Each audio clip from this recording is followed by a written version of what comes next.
Welcome back to Welcome Family Works. I'm Will, and today we're going to be tearing in and doing some work on this 43 John Deere H.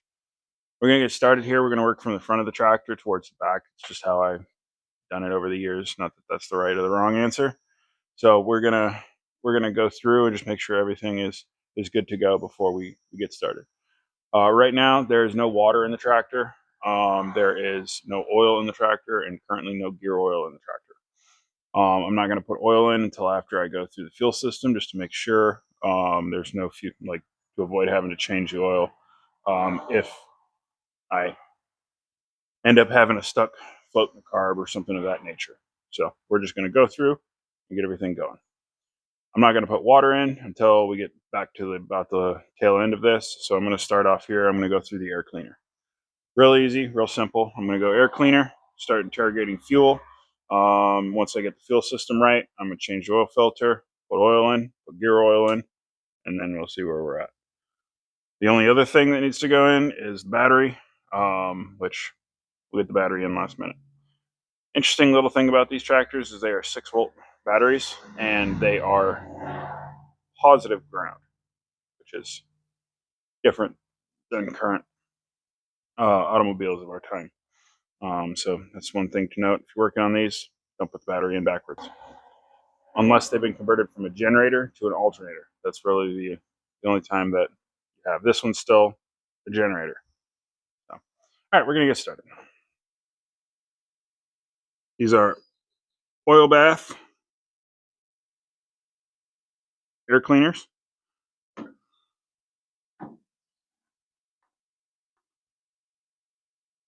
There is oil in here. And then there's a filter element up in here. So I'm going to go dump this oil. I'm going to use 30 weight. It says right here on the side, SAE 10 in freezing weather, SAE 30 in warm weather, and SAE 40 in extremely hot weather.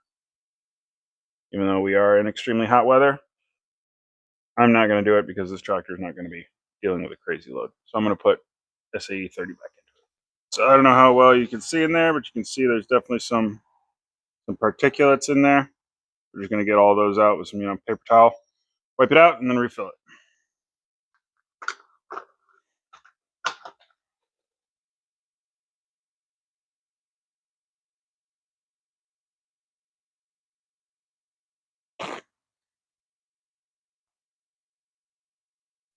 Okay, so once it's all cleaned out, the nice tells you where both inside and outside where the oil level goes. So we're just going to fill her up and put her back together.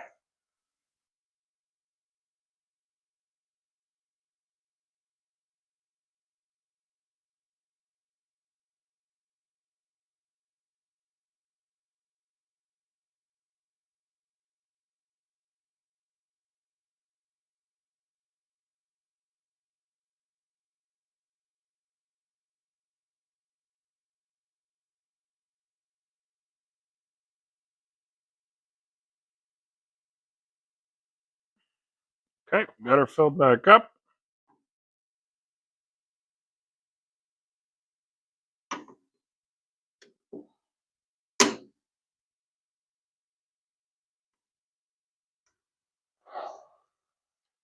Tighten down the band clamp.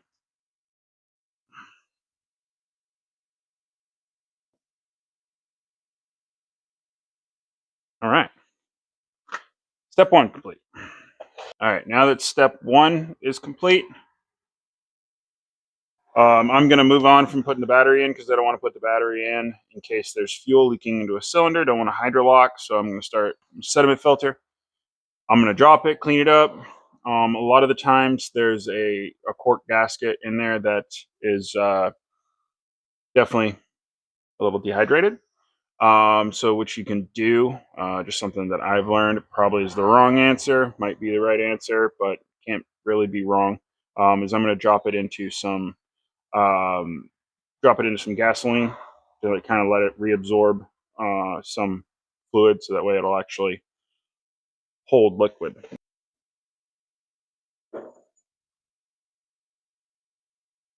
That's nice.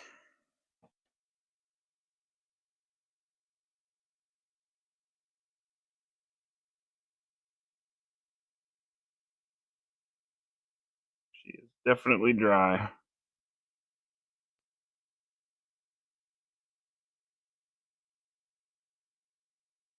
The worst one I've seen.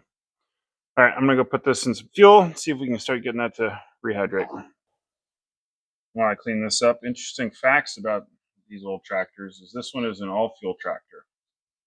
So it was made to start on gasoline, and after it started on gasoline with the little tank back here, you could switch it and warmed up. You could switch it over to, back then, tractor distillate, um, kerosene, just kind of a kerosene, um, unrefined. Really, sort of in the mid to late 40s, during the height of World War II, is when there was the improved process of distilling fuel, and that kind of removed tractor distillate. But it was cheap. It was easy. There's a handful of fuels that I remember them all off the top of my head when I'm sitting here. I haven't had enough coffee to be awake for the day, but I'm working on this tractor. So,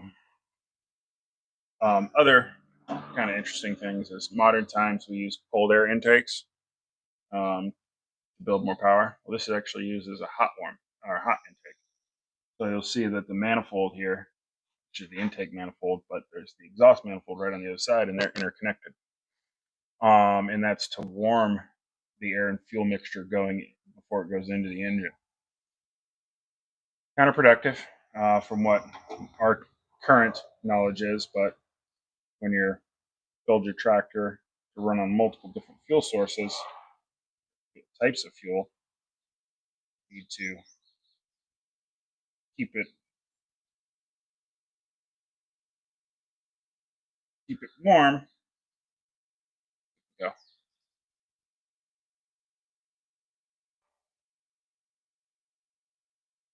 Okay, we got the sediment bowl nice and cleaned up. So now that that's all cleaned up, we're gonna check on that gasket. I'm gonna let that sit a little bit.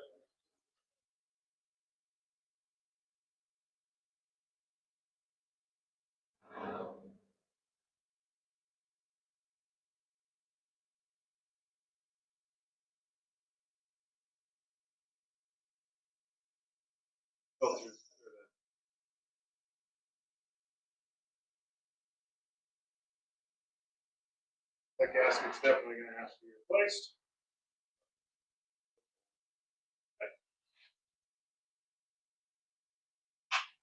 Guys, into a good position here.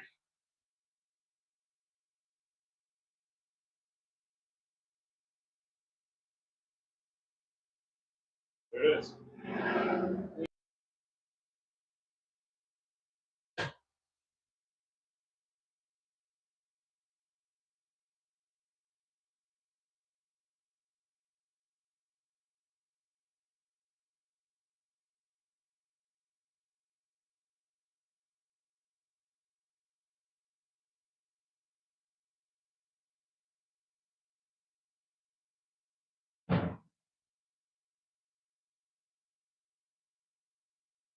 I think that answers that question. So the sediment tank filled right up, started flowing over the top of the bowl, and right down the side. That we are definitely not going to be able to use that gasket. So that's where we're at.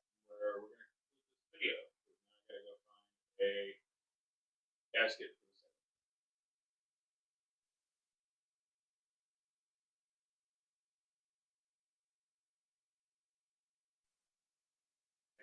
So very happy that I didn't change the oil in this because we'll fill up there.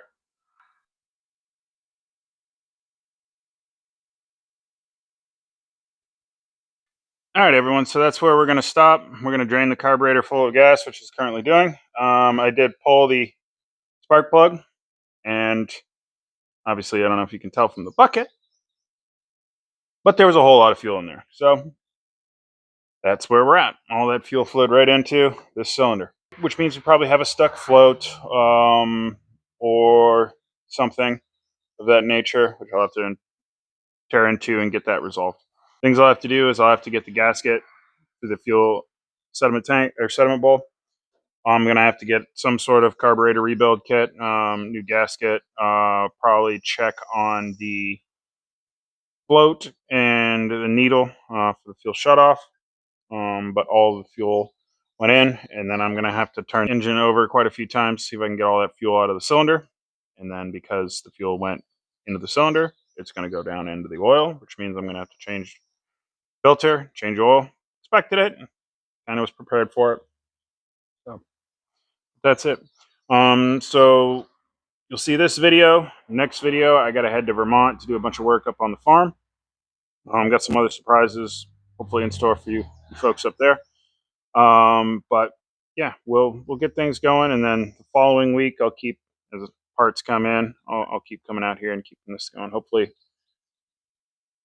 next week after, we get this tractor running. So yeah, that's where we're at. I'm Will, and this is Walker Family Works. Thanks for watching.